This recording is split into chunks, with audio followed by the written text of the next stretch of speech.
ladies and gents. Welcome to another episode of The Grit Theory. We are so glad you found us today. This is John Mayo with Aaron Robinson, and we are thrilled that you are joining us as we explore how challenge and adversity can be changed into opportunity. And don't forget, if you like what you hear today, please subscribe, share with your friends, and we love your comments. So without further ado, let's jump right into another episode of The Grit Theory.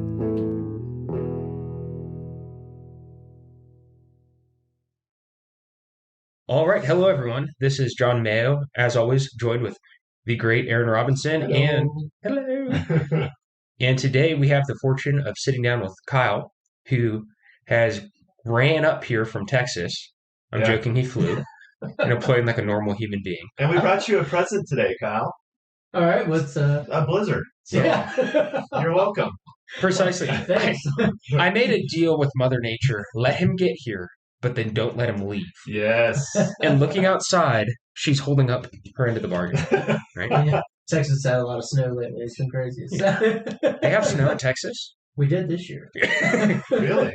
Yeah. Were you guys ready for it? No.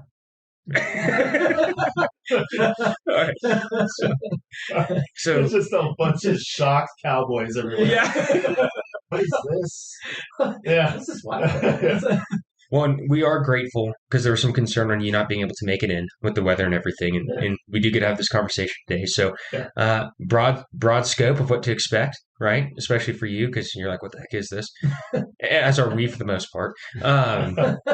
Is we'll continue this intro, right? We'll try and give you a clean handoff where you can start the dance for us conversationally from how you crafted success through some pretty tough failures you faced. And then you can expect the plane to begin landing. We'll thank you and start summarizing. And that's where we can get our final comments in, continue the conversation until that natural close. And we'll close it out. How's that sound, gents?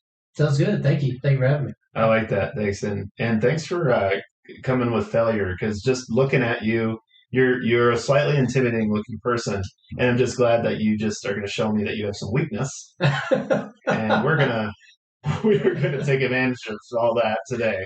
What you learned. I've never been called intimidating before. This one. I know that's actually the first I've heard it too. Is it the overalls? It's the Carhartt. It's not your body. Yeah, it's not that dad bod thing. This is an American warrior who's fine-tuned for destruction. Kyle's you're a tough looking dude. I'm not kidding. Yeah. Well, thank you. Yeah. I'm glad that we get to open today ribbing our guest. Yeah. This is fun. Mm-hmm. I know I will pay for this. Oh yeah. I hope so. Yeah. I'm leaving. Yeah. So I'm like kind of on the back seat here of two buddies here, because John, Kyle, you guys have known each other for a number of years. I don't know how many. How long has it been, Kyle? 15, right?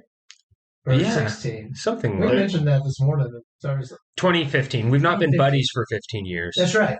Yeah, 2015. So 6 years now. Public math is really difficult. Yeah, math in public you never want to do. No. I am concerned there's going to be a lot of winking and inside language that I'm just going to be like, wow, I wish I was one of you guys. No more than you had with Rob. All right, there we go. So, So you guys have known each other for a bit, and Kyle was gracious enough to stop by our studio here to record some of what you guys have learned, to get some together and also individually on what your journey has been too. So this will be fun for me to kind of sit back seat, but also ask dumb questions that you guys know. I'll try and answer them. All right. Or you just might go silent on me, and then I'll know to stop asking questions. silence is the true indicator. Well, so given the premise of grit, right? I was thinking that we take it as far as obviously you don't the whole life story. I can give a little bit of context, but a big life lesson for me has been from going from the top, right? Always being that guy in the front, to then being amongst other great people, men and women, to where now it's a battle internal of like, how do I get out of my own head and still tell myself I'm good and good enough when I'm middle of the pack now, and sometimes end. So to that, can we give a little bit of context as to where were you the top and where are you now that you're finding that you're in a new level of players that you're no longer in the top and you're adjusting with that? Yeah. Okay. So, growing up, and again, it's also people can think that they're on top and stuff. It's all based on how you perceive yourself, right? But you always want to, if you're competitive in nature, you always want to perceive that you are the best, you are up there, and then you attack those opportunities. Mm-hmm. Growing up playing soccer, did that. Got what I thought was pretty far. Now, granted, I was not far enough to obviously do that outside of just till I get graduate high school and stuff. But then during that, learned a lot and knew what route I wanted to take, specifically in the military, to the point where I had enlisted, grown up, listening to World War II stories, then gone and me and my brother would go try it out in the woods, living off the land for a week or so, and it was a lot of fun. And it's just kind of a different mindset. And then from there, when I was enlisted, always top PT score, performance base was always really good. I was on track to the point where I had contracts brought in front of me to go to tier 1 schools and attempt to go to tier 1 units at 17 and 18 years old. That's a good thing, I assume. Yeah. Okay. I'm just the token civilian here. Right. Sorry, tier 1 is like your SOC, so your Special Operations Command. Okay. Which includes Marine Corps.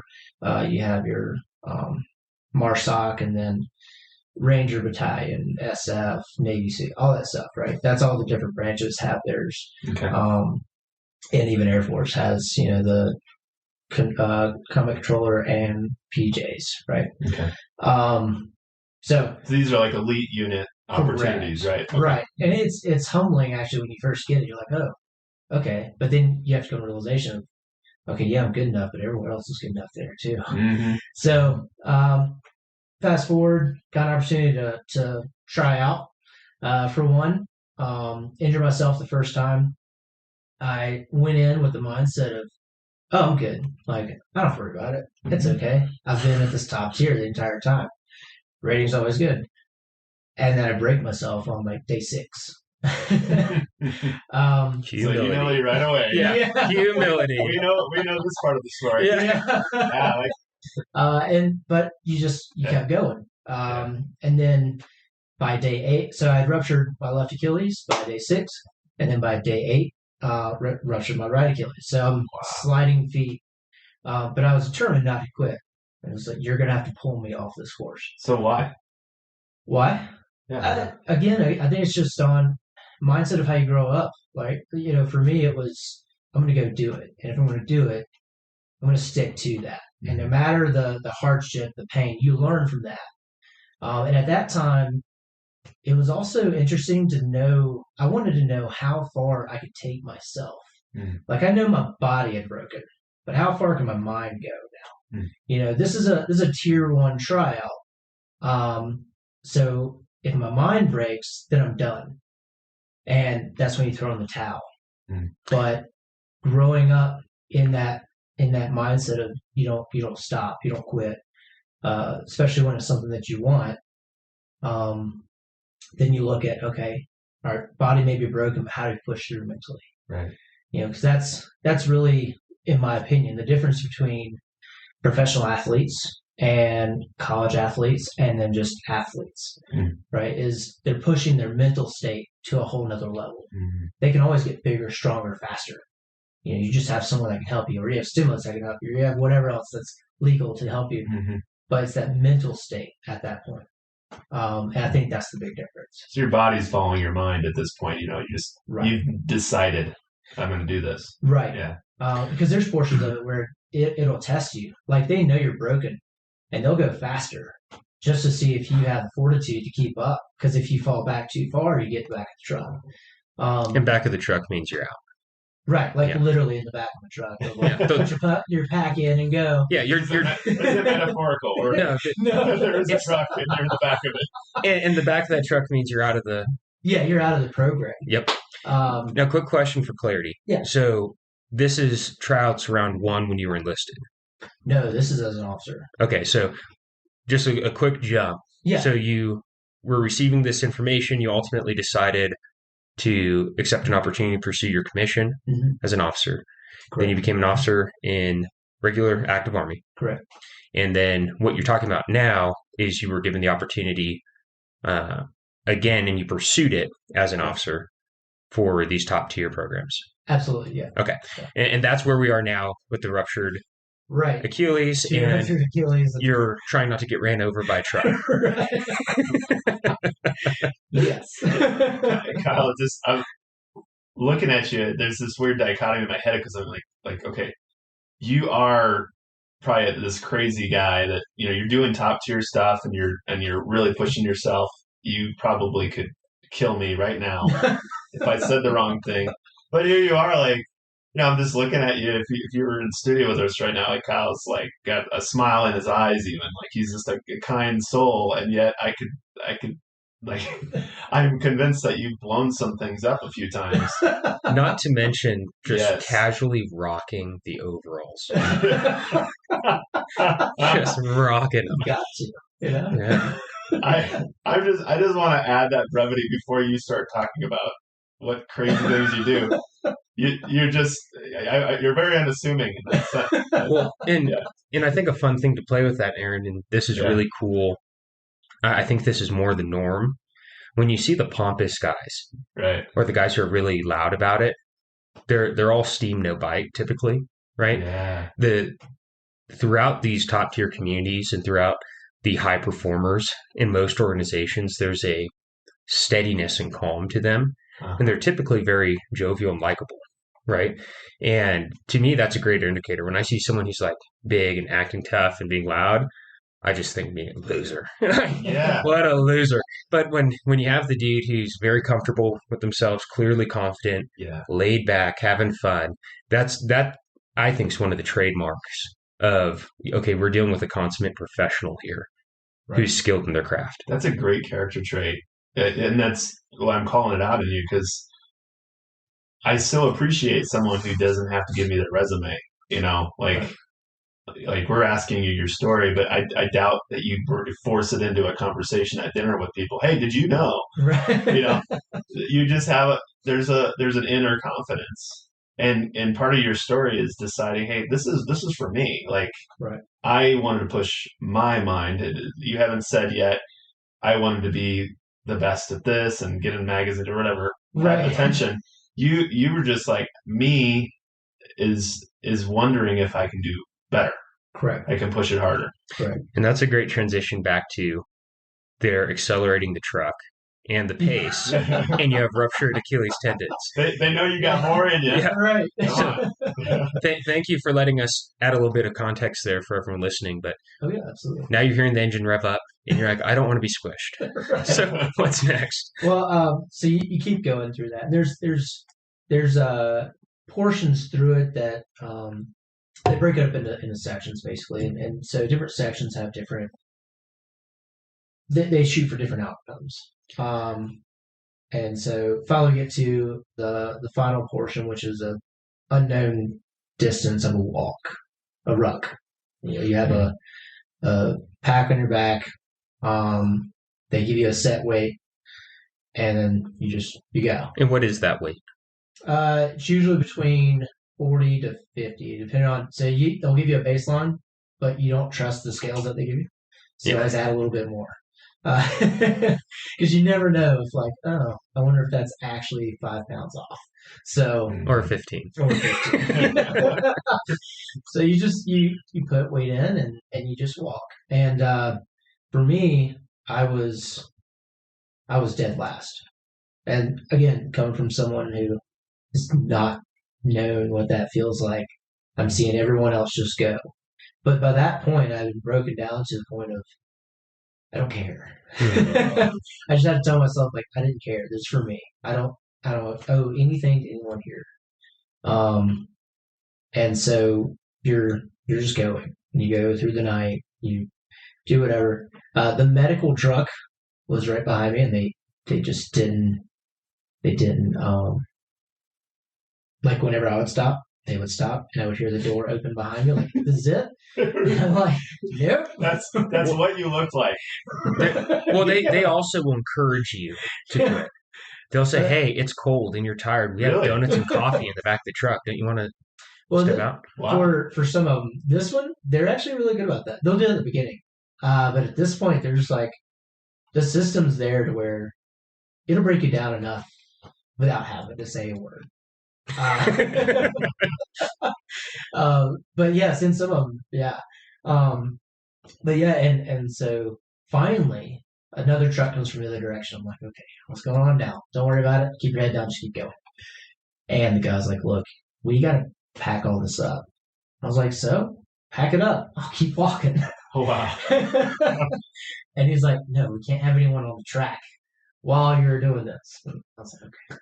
So basically, I had a conversation with him, and as I'm still hobbling along, because I didn't want to miss a step, because if I had stopped, I was going to fall over, it was going to be bad, they would just put me in the truck. So I went in, or I'm chugging along, and doing about the same pace as what we were doing with the yoke carry this yoke morning. carry this morning. You know, the short with time stabilizers. steps. Yeah.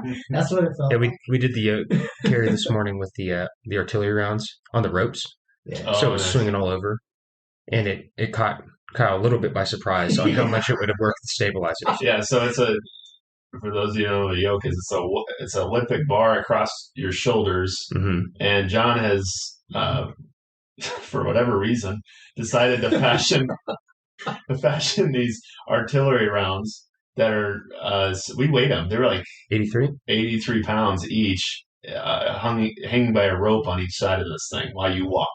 Right? It's neat. Yeah. That's what it felt like. And Has it felt neat? no. Actually, when I took my first step, I was like, "Whoa, this is not good." I was like, Watching his face, I saw the realization that a mistake may have been made. yeah. I was just glad I didn't have more weight on it. I was like, man, if I had kept the weight that we had, I would have. Yeah. I probably would have gone through your car.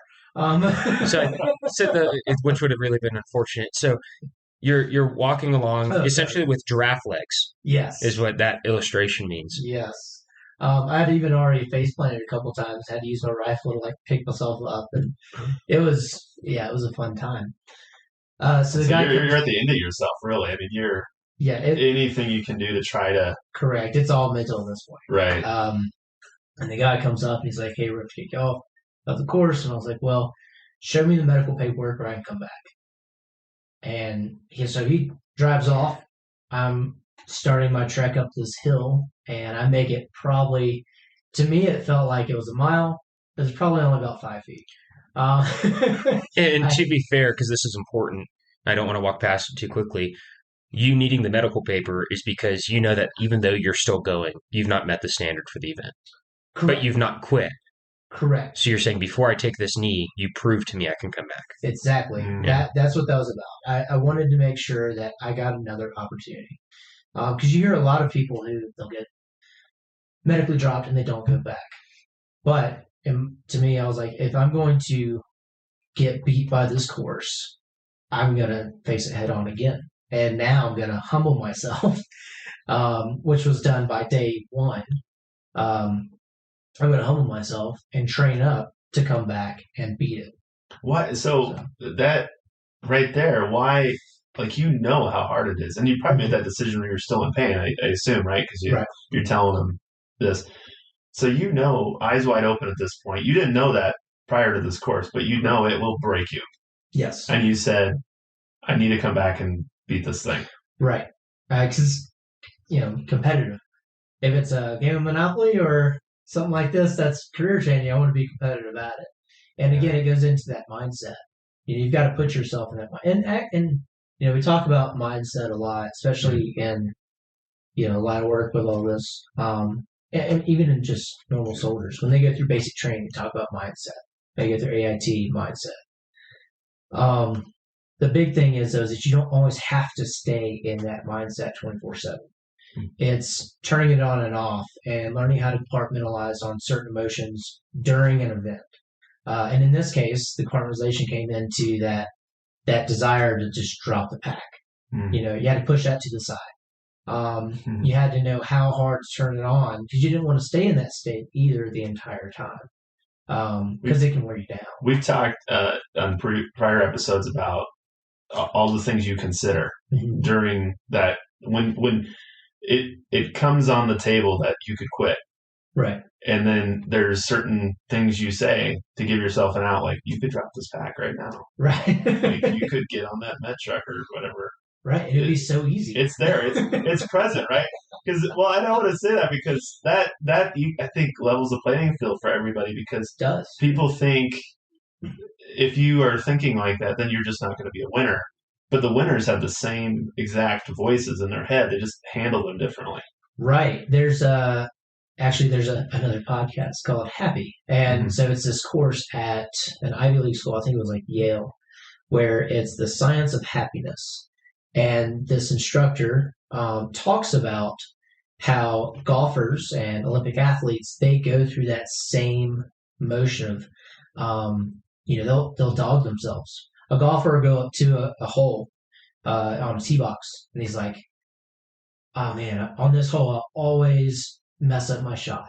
And it takes their caddy to be that voice of like, no man, that was last time. It's okay. And going through their motions of how to block certain negative thoughts that can then ultimately make it where you ruin a shot. Right. It's the same concept, just different parts of the body, different events, all the factors that come into it. So it's interesting because it is really a big thing, and actually it's a big thing that the Army and military as a whole has looked into, to where now they have programs and people on bases that go train how to think through events and stressors and stuff. So it's a thing where it actually, for better performance, you just got to know how to get through it. It's not that it doesn't happen. You just got to know how to get through it.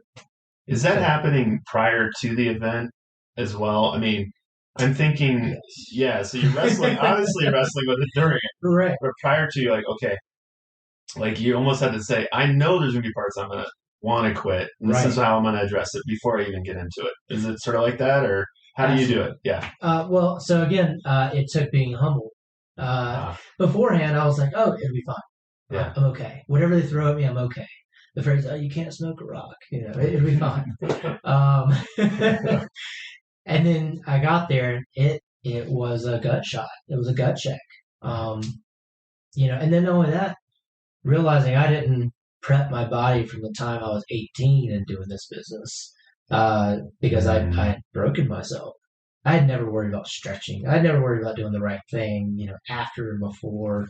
I was going out and having a good time. I didn't care what you feel invincible, which I'm sure everyone goes through, when they're younger. Yeah. And it was a gut shot on all levels. Yeah. And then after that gut check, that's when you're thinking through like, okay, I really struggle with this. How do I build upon that? On top of recovering too. So back to what we're talking about, the guy brought back the paper. I put my ruck in the back. It's probably the fastest I've ever jumped in a truck before in my life. And they were finally able to give me some medical attention and some like ibuprofen to make me feel better. Which I'm sure worked. Oh, it did. It worked great. Oh, wow. That's good. Because at that point, you couldn't have anything. Oh, so your body was so baseline. Correct. It actually was effective. Yes. Yeah. There's no stimulants at any point. Unless you have like coffee, from whatever chow platform that you have. But there's no pills or anything. So when you're broken, though, I think this is maybe the gift of brokenness is that there is no longer an excuse argument with yourself about the bad behaviors that you're doing that will take you away from top performance. Right. Well, I think it's more of reflection. Yeah. You're like, man, if only I had run more.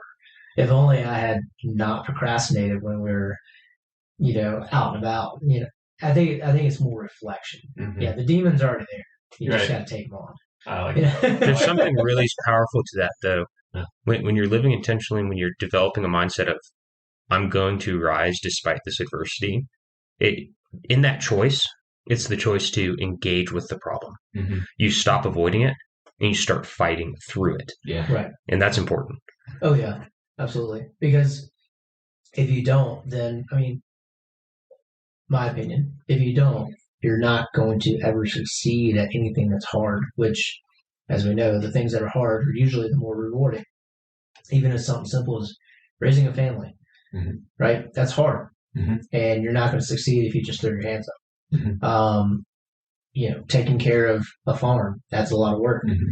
You're just going to throw your hands up like, I'll be fine. Mm-hmm. No, it's hard day. This Yeah. Nah, Right. no. Growing up in a farmland, they never took a day off, and those were some hard working people. Yeah. And even if they were sick or whatever the weather was, they were out doing it. Didn't matter. And so I think there's something to be said for that. You have to be able to know how to push through. Yeah. And I think we all do it to a certain degree. Not everyone's put in that position where they have to in that drastic of a level. Right. But we all find those challenges throughout the day that make us make that decision. Do I turn right or left? Right takes me the hard path, but it'll be more rewarding.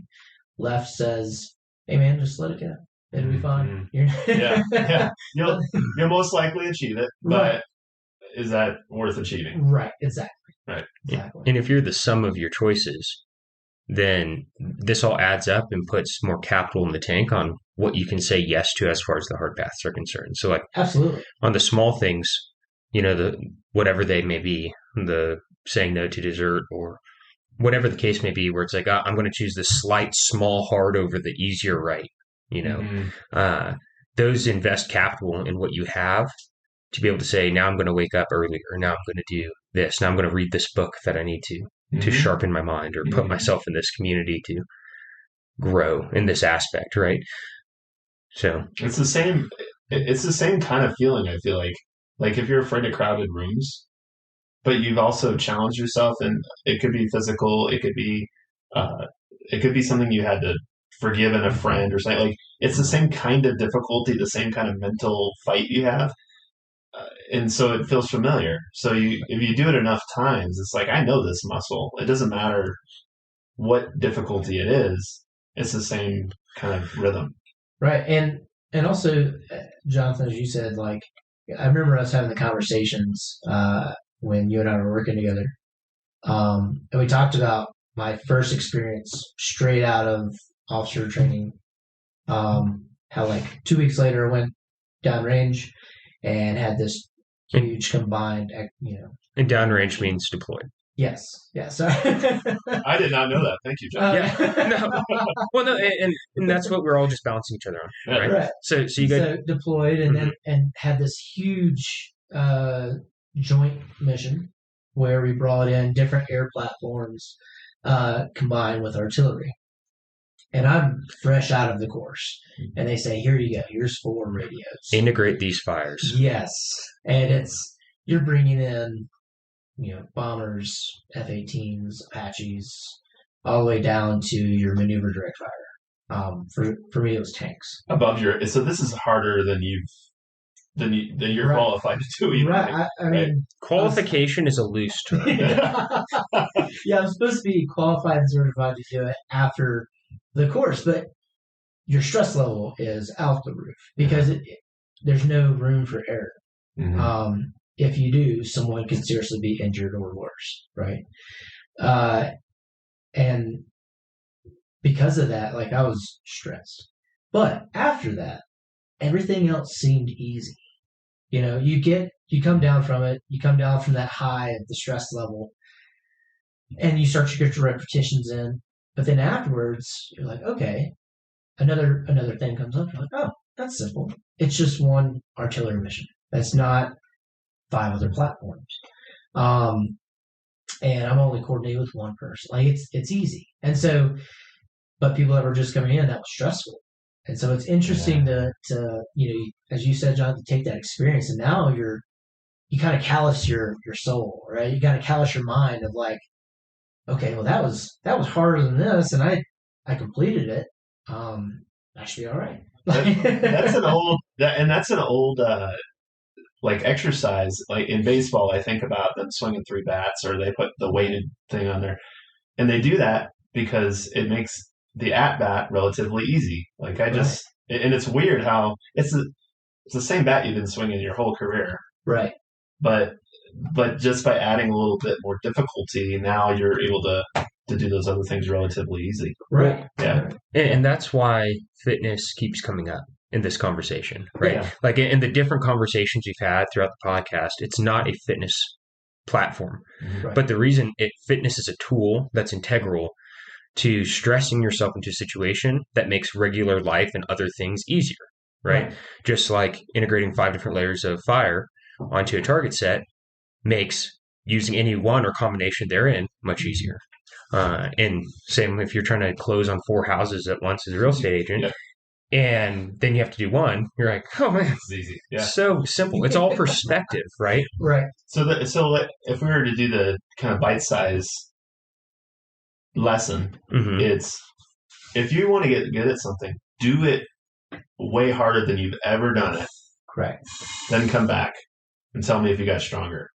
Right. Exactly. and so like the second time that I went back, I knew what I had to do. So almost you had answers to the test, but I knew what I had to do.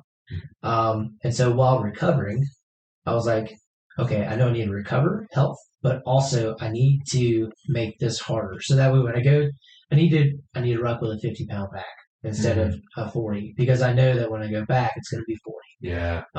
So I kind of had answers to the test, but I knew that I had to make it harder myself. So when it came time to do it, the stress wasn't there. I could actually focus on the event, the task, instead of worrying about, well, am I going to think this is hard or not? Or going through my head and having to tell myself, it's not bad. It's not bad. It's okay. Yeah. I'm past that now. I already know it's okay because I've already done it, in a harder capacity. I won't die. I know Right. that. So that's good. Or it's less likely. Yeah, it's less likely. It's less likely. So then you can focus on, okay, well, what's my route? I know I'm good. Did I pack it right? Yeah. What's my route? What's this? Okay, do I want to be better in the pack? How do I get there? And you can actually plan out your event because I made it harder on myself during training. Oh, that's good. So it shifts your focus. There's this saying that a gallon of sweat will save an ounce of blood. Did I get that right? I feel like I butchered it. The idea is train harder than you expect the worst case scenario to be, right? And you'll get there. Yep, I like that. And I want to pull on a thread from a conversation you and I were having this morning, Kyle, where it just so happens that the injury you had with your Achilles is the same one I've in both of mine from the challenge I've been doing, where they're all torn up. So you were able to show me some movements to further help that. So thank you. But you made a comment, it's like when it gets bad and you face the injury and the pain's there, the last thing you can afford to do is stop. Because if you stop, you're screwed. You have to keep moving, adjust, and push through intelligently to heal. Yeah. Correct. Can you speak to that a little bit? Yeah. Yeah. So, I mean, and you can take this in a metaphorical phase, or you can, however you want. And actually, it goes both. But just like your Achilles, so let's just take that. So if you stop, that muscle will tighten up, and all of a sudden, position that it's in, and how do we stop? We stop by sitting down, right? We're not going to be standing up and just freeze like 10 minutes. No, we're going to sit down, and our muscle's going to tighten in that position of us sitting. And the Achilles is not just one single muscle, right? It's your feet, it's your calves, it's your hips, it's your shoulders. It is a conduit to the rest of your body. And so when you stop, now you've let it relax into a position of when you put stress, it has more possibility to tear and then even more pain because now you're having to re-stretch that muscle. So you continuously work it. Just not necessarily in the capacity of like you're going to break it again, but you continue to move, continue to walk. That way, now the muscle stays in the state that it's supposed to be in, extended, and then also it becomes more flexible. Because when you've made those tears, it's now rebuilding, and you want to make those tears as it should be. So it's not just think of callousing over in one's position as making it harder. Now you're keeping it where it's flexible. Same mindset goes with really any other things that we have going on. Like if you just stop, take it to the metaphorical phase right now. Yeah. You just stop. That now you've made it easy. That's how you're growing that muscle. That's how you're growing that mental state. Is I just stopped. I would say weak-mindedness causes us to swing the other way Yes. real hard. Oh yeah. Yeah. I mean, it's just like, okay, like let's get, if it's not a fitness thing, let's say it's like trust. Someone breaks trust with you. Right. I'll never trust anyone ever again. Is normally where we go. Like, well, that is going to cause a lot of pain down the road Absolutely. if you think that way. Versus like, well, maybe I just can't trust big right now. I gotta right. I gotta trust with somebody with just the little things, right? So but keeping the movement is kind of the principle here, right? Right. Absolutely. Don't stop. Correct. Move how you can in a safe way until you get healed. You keep adjusting the plan in the pursuit of the goal. Yes. Right. You can't quit the plan. Yeah. You have to adjust it to keep going forward. And really neatly, this is like the old adage: if you fall off the horse, you have to get back on it. Totally. Right away. Absolutely. This is too toxic to stop. Yeah. Absolutely. I mean, in the case of physical injuries, it shows, it's proven, like if you just stop, it's going to hurt longer. It's going to take more effort. It's going to be harder to get through. If you continue moving forward, then okay, do it in a safe way. Maybe you're not, running 25 miles a week now. Maybe just bring it down to 2 miles a week. Mm-hmm. Just slow enough just to keep it going. And that's after a certain phase. You work back up to that. Mm-hmm. Another example of this is actually my uncle had a heart transplant. Mm-hmm.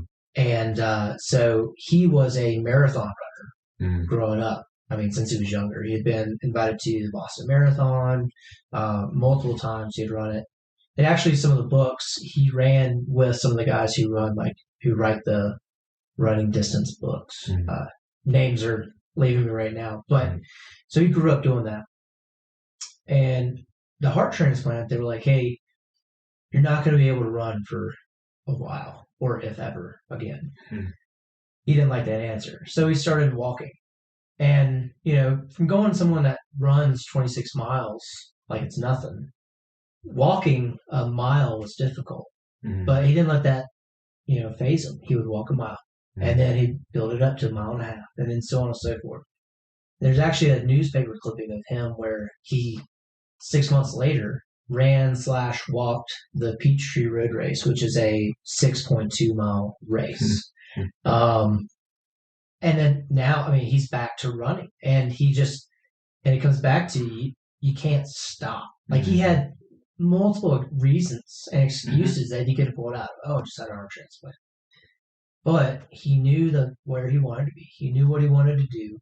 And he knew that you just can't sit down and wait because it's not going to get better. And so that's like a duh statement, but I think profound what you just said. If you stop, it's not going to just get better. Yeah, right. I mean, and I know it is a duh statement, but but a lot of people go into that mindset, and it's very easy to do. And I've been fortunate enough to where I've had people around me that have had situations like that. My uncle, my granddad through World War II, growing up with his stories, there were multiple instances of that happening. And then just people that we work with and friends that we meet, there's always something. Mm-hmm. I do think, though, that there is a danger zone with that, though. And my take on that is the humility part of understanding that people also have different actions in their lives that is that breaking point for them. So it's very easy to be like, oh, that's not hard, man. Like, I just got done doing a marathon. You know what I mean? That's not hard. You should be able to run 2 miles. Bringing it back down to light and being like, okay, for me, this is how I'd approach it. And for, my fitness level and exercise and mental breaking point, this is how I'd approach it.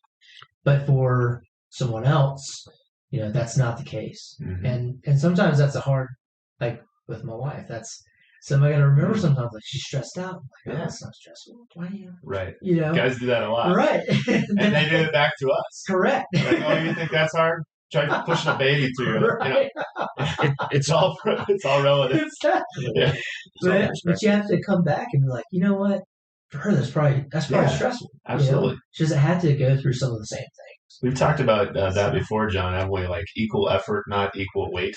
Well, it's Yeah. critical, and it goes back to Yeah. what are you can draw motive. I think there's a difference between what you draw motivation Yeah. from Yeah. versus what you compare yourself to. Mm. I can draw motivation from someone like Cam Hanes who runs a marathon a day, but Cam Hanes I am not. So I need to That's compare. okay, right? Yeah, and I need to compare myself to who I am yesterday in pursuit of whatever ultimate ideals I'm pursuing. Right. So if I'm not, some of the things I'm picking up from the conversation we're having is you're standing on the shoulders of giants. Yeah. And you're supported and held up by the example of friends. Correct. And you know you can't quit. You know you wouldn't quit. So you're adapting the plan to pursue acceptance into these top two communities in the military, right, to continue service. You have all the excuse in the world to leave. If you leave, you're still an active duty commissioned officer. You Yeah. still have pay. You still have a great job. You still have the benefits. All the things that you may want, the lifestyle is still there. Right. But you just would have to live with the fact that you quit. So you negotiate. I've not quit. Give me the medical waiver because I've not finished because of this injury, and I will get off the course. Right. You don't let them get you off the course till you have it. Exactly. You go back. Yeah. You go back to the forge and which is what we call like the colloquial lab. Mhm. You go back to the forge and you rehammer out a plan to rebuild yourself now with a good solid streak of humility running through that blade. Yes. And Good. A lot. Good. you're I re-engaging like that. the course. She's a new blade, really. I mean, you're not going to approach it the same way. You know, you Yeah. have to you got to do some work. Right. And you know, I'm actually really happy that I went after that when I did, and I didn't do it when I was 18 or 19, because I honestly would not have had the maturity to look at it that way. Right. I probably would have made an excuse of like, oh well, it's this person's fault or someone, and not mine. No, it can't be mine. You know, I just would not have had that maturity. I know that about myself. Mm. Because in my mind it was just, hey, if it's heavy, push harder. Mm-hmm. You know, like lift harder and break through that fold. Instead of stepping back and be like, okay, this is difficult. How can I make this easier now? How can I prepare for this if this is my goal now? Mm-hmm. And so I'm actually really fortunate to have gone through it when I did. And so I did end up going back. And I didn't make it that time. I made it all the way through, which I was okay with, because at that point it was not me saying I'm not good enough. I went back. I performed better than I had the first time. And my gauge for that was I didn't get injured. I made it through every event. I never got asked to leave, you know. Made the gates that I had to. Yeah. Made it all the way to the end. And was it, you know, a hard pill to swallow when they said, hey, you're just not what we're looking for? Yes, but I also could hold my head high and say, you know what? I came back to this. Mm-hmm. I made it all the way through. I did what I had to do leading up to this and learned a lot about myself and what I have to do. And then from there, I was told I was told that from someone else, that just not what I was looking for at that point. And that's where I said, okay, that's fine. You know, that I'm okay with that. I'm at ease with that. Mm-hmm. Because now I take that mindset and I take that what I've learned and that peak that my body was at, and now I start to sharpen that blade. You know, you're always resharpening, or as you say, improving the voxel, right? Yeah. You're always improving. Because I knew that, hey, you know what? Sometime another event's going to come up, and I need to be ready. And now when that happens, I just find myself getting really nervous, like, oh no, okay, this is what they're saying. I got to make it a lot harder. And so now it's trying to figure out how to reel it back and reapproach the what I want, because I can't just go head on anymore. I know that I have prior injuries. I know that I have a different way to look at things now. And so I have to really plan it, map it. Besides just breaking myself before I even get a chance to try out. Right. And what's really cool and we'll keep this high level, but with the lessons learned there and that approach, right? This story is very current because like you learned those lessons over the past couple of years, but you're still in the same arena. And that has opened up opportunities that you would have lost had you been accepted there. Right. That you're now, like when you're talking about, I need to plan it intentionally and make it harder than X, Y, and Z, you're actually doing that right now with a subset of opportunities that we'll leave at that are pretty neato, Right. And it's exciting. It is. So it's an ongoing story. Absolutely. The journey continues. It'll, I mean, to be honest, even when I leave here, it'll continue. Just because, I think once you're in that mindset and you learn how to do that, and now you're doing that towards everything. Yeah. Right? And people always talk about when they get out of the military is like one of the hardest things is realizing you don't have that structure and support that you normally have. And that's where it comes into, okay, well, how do we plan? Like one of the things that I like to do with my NCOs or my soldiers or people who are getting out is I say, okay, bring me your plan.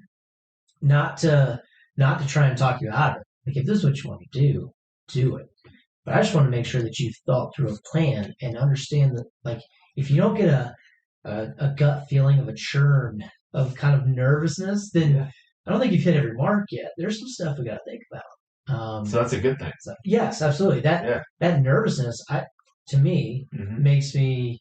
It is literally, they say it's your gut check. It is your gut check, right? It is you saying, okay, this is not going to be easy, and I should not go into it with the mindset it's going to be easy. So good. I like that. I think of like going into a speaking engagement. That's like everyone's fear, right?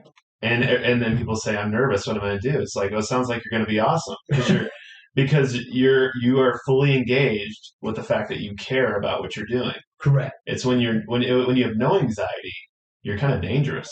Right. You have to have the nerves kind of focus you. It sounds like, Absolutely. your gut check, as you say, right? Absolutely. Yeah. I mean, yeah, you have to have it. To me, you have to have it. But it's uncomfortable. I don't like that. Yeah, well, it's once. I think it was. I'm gonna butcher whoever said this, but I think it may have been Eisenhower. Said it that once. Eisenhower said, once your soldiers stop coming to you for advice and it becomes easy, that's when you stop being the leader. And I take that to heart as like, okay, once it stops being easy, that's that gut check. Once it's familiar, well, now you've kind of, and the reason why I said this is because now you're not really, yes, you have systems and procedures, but have you just kind of left them to do their own thing, or do you continue leading? You've become complacent. Correct. You're not continuing to pursue improvement. Exactly. And push those men and women to their better selves, right? And learn about them and whatever the next step is. Well, in my opinion, that is because the fruit doesn't fall far from the tree. Right. So if you're not pushing yourself to be better, yes. And I'd love to meet the man that does not need to improve or the healer, right? Like I am perfected. Once again, we have a seat for you at the table on the Grit Theory. Please come join us. These perfect people, right? And it's the same. Show me the perfect organization. It doesn't exist. No. So there's always room for improvement. But if the leader is not first improving themselves, then why would they improve the organization? Right. It stems from that. Yeah. And that's a mindset going back to, I think there's maybe 10% of myself that's worth keeping. My life goal, chop off, burn off the rest, and bring forth the 10% of value until it's all that's left. Right? I won't accomplish that, but I can get a lot closer if that's my aim. And it's the same with the organization you're leading and these other things we're talking about. Absolutely. Yeah. Yeah. And it's made of men and women who have that mindset, of that competition with themselves, right? And always trying to better themselves and honestly have that realization of, okay, what can I do? What can I affect? Should I get mad about things I can't affect? No, because now it's just wasted energy. And when you're surrounded by that, it's a whole other level. It's amazing. You see, and it's actually kind of funny because you find yourselves having these conversations. You're like, why are we stressed out about this? Like, why are we upset about this? Because in a normal environment, of the military, this would be 10 times worse, or we wouldn't even be thinking about something at this level. Why? And so we actually have to step back sometimes and like, it's okay. Like we're just pushing ourselves even more by thinking through whatever it is that we have to do. And it's fun. It's very challenging day to day. The men and women that I work with are phenomenal. And they challenge me every day. And when I find myself getting complacent, they quickly pull me out of that. Well, what's nice is in the beginning you're talking about being a high performer in an organization, right? Right. Big fish in a whatever size smaller pond. Well, the circles you're finding yourself in now, going to some of those opportunities and cool things, is you are now in a new pond. Yes. Which is much not larger, but all the fish are a lot bigger, stronger, and faster. Oh yeah, absolutely. I mean, these are trophy fish in the backyard in a swimming pool. Yeah. You know what I mean? You're not getting away from them. No. You're either going to do well with them or die. Right. Exactly. You can't wear your high school varsity jacket in this club of people. No one cares about what you did yesterday. Yeah, exactly. And that's actually true in life too, folks. It's not just where you're at, Kyle. Like I don't think many people are impressed by what you did in high school, college for 5 years ago or last year. No. Right. We care about what you're doing today. Absolutely. Right. And I think it's healthy to be like, okay, that was a level that I was at. And then you kind of assess and you're like, okay, what risks did I take to my body? What risks did I take to my mentality? What did it do socially for me? Right. Because I very easily go back, in college I was, the scale for a PT test was 300. And PT's physical training. Physical, yeah. I'm just letting people know. Yeah, no, you're good. The physical training test was 300, but then you had an extended scale. And my goal when I was in college was to get 400. The highest I got was 369. That's a point score. Correct. Not your waiters. No, that is a pointed score. So he's not the largest man, so 400 would be a lot. 400 would be a lot to carry around. What are we doing here? Yeah.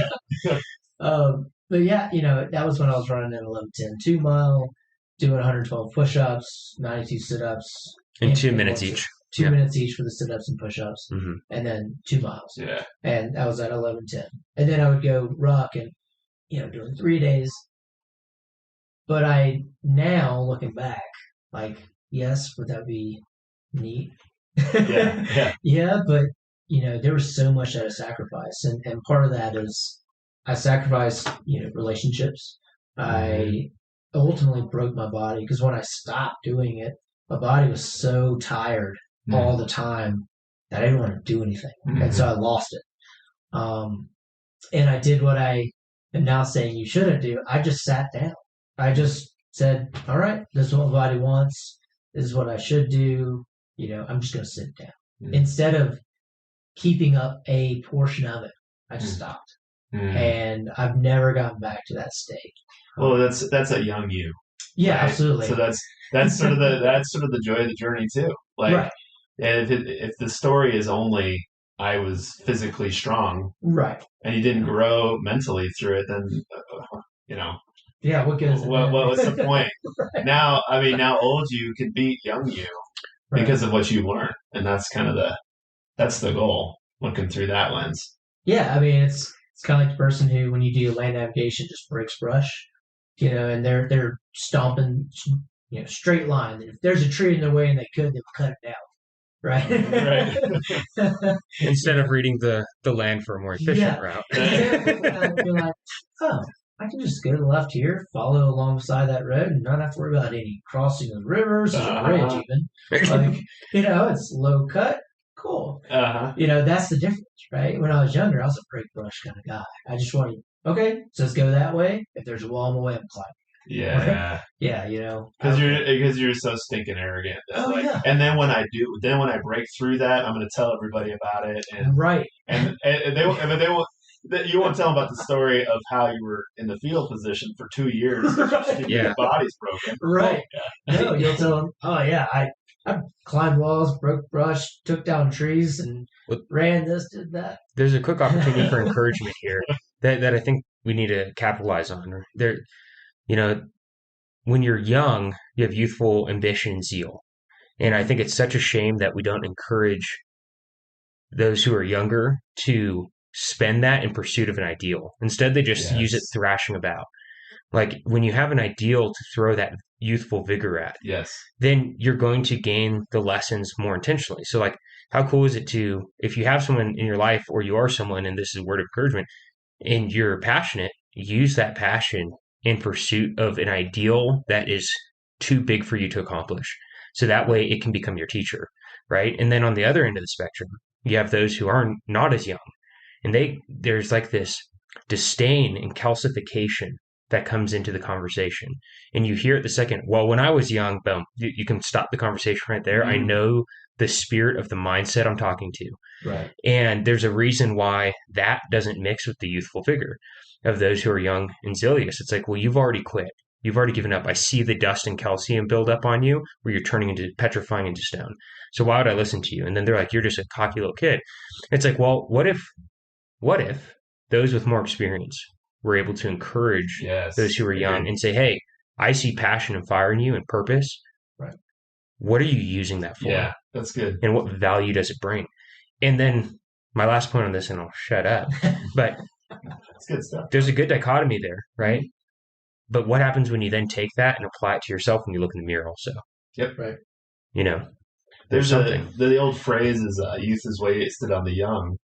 And maybe youth is wasted on the young because we don't have some good mentors giving direction to that. I know that's a lot of what your job is too. And Right. Our job isn't to say, hey, I'm so much better than you. It's say, hey, those same difficulties you're going through, I'm very familiar with them. And I'm going to help fast track you through the difficulties so you don't have to do the same dumb things I did. I'm going to help give you direction, proper direction. And I know, young man, that you have an axe in your hand and you can cut down those 5 trees, but I'm going to teach you how to sharpen it first. So you do it more so you can get through it, Well, and it's exciting because even that statement, which is really common, right? Youth is wasted on the young. It's so jaded. It's so broken. If you're a good steward or you care about things, then you wouldn't allow it to be wasted. Right. You'd find a way to foster that. Mm-hmm. And I just was, thinking about you talking to your older self, right? Because one of the things that's central to the story you're sharing is there's a immense self-awareness, an immense amount of reflection. And through that, you go through the gatekeeper of humility to come out to learn, how am I going to adjust myself? And I just, there was that opportunity to look at it at a larger scale. But I think that's one of the telltale signs of someone who's going to have grit, intestinal fortitude, intentional life, and resilience, is they're going to have that significant amount of self-inquisitiveness, evaluation, and humility. And I was going to say, I would think to me, humility is one of those, the biggest, just because if you can't look in and say, okay, I was wrong, then you're never going to start the process. You're never going to take the time to be like, maybe I should self-reflect on this. Because without that humility, you're like, oh, okay, yeah, it was good. All right, we're going to drive on. Like, that, to me, that is like the key component. And I think that applied with everything. Even this morning when we were lifting, I wanted to add the weights. Doing the yoke, but I was like, no, that's just, I don't even know what this looks like. I don't know what this feels like. I need to just do that. I've learned this lesson before. It feels familiar. Kyle, you know what I love about your story too is that you told a story today where you failed. Right. I think that's notable. I really appreciate that because that's so rare. Hey, tell me about a feat of strength. Oh yeah, I'll tell you. My favorite strong story is when I failed. Right. Well, and what's really brilliant about that observation, Aaron, is you're walking through and walking towards immense victories right now, and you didn't even bring that into the conversation. Yeah. For multiple reasons. But that's not where the learning is. That's not where the story it further heightens the compliment, right? It's like, you could have sat here and bragged about where you are now, what you're doing now, all these things, but instead you're like, no, I'm going to share something that actually shaped me and created something of greater value. And I thank you, Kyle, for that. And I say failure with an asterisk, right? Because just like you told your story, it was. Yeah. But underlined. I loved how the redemption part of it for you was really that I didn't pass, but this is what I learned from it, and that was a win. I actually did win. Yeah, absolutely. So That's really good. Thanks for sharing that. And I hope someone's encouraged by that too. If you are hitting failure, that's a good thing. You're Right. finding a threshold. You're learning, and I hope that you press pause, adjust, like your story, go to the forge, as John likes to say. Like, what is it I got to do different now? Right. Absolutely. Well, thank you. I mean, it's been awesome. Absolutely. Absolutely. Push into the fight. Don't run from the problem. Kyle, thank you for coming.